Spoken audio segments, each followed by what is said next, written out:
विलासिनी तू शब्द सृष्टीची स्वामिनी, तुझे अस्तित्व म्हणून व्यवहार चालती जगताचे. ஓ சரஸ்வதி தேவி, வாக்கினை விளங்கச் செய்யும் சொல்லரசி நீரே, ஒளிவடிவாகத் தோன்றும் பதங்களின் தலைவியும் நீரே ஆவீர். இவ்வுலகில் உம்முடைய இருப்பினாலேயே எல்லா நிகழ்வுகளும் நடப்பதாகச் சொல்லப்படுகிறது.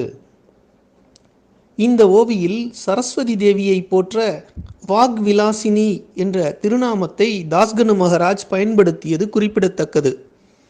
வாக் என்பது வெறும் வாக்கினை, அதாவது சொல்லரசி என்று மட்டும் குறிப்பதல்ல. மாறாக வாக் என்பது வாக்கின் 4 நிலைகளான பரா, பஸ்யந்தி, மத்தியமா, வைகரி என்ற 4 நிலைகளை குறிக்கிறது. அது என்ன வாக்கின் 4 நிலைகள்?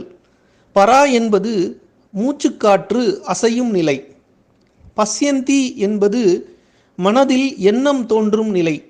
விவேகம் இந்த நிலையில்தான் செயல்படுவதாக சொல்லப்படுகிறது. மத்தியமா என்பது சப்தம் தொண்டை குழாயை வந்தடையும் நிலை. வைகரி ஒளியாக வாயிலிருந்து வெளிப்படும் நிலை.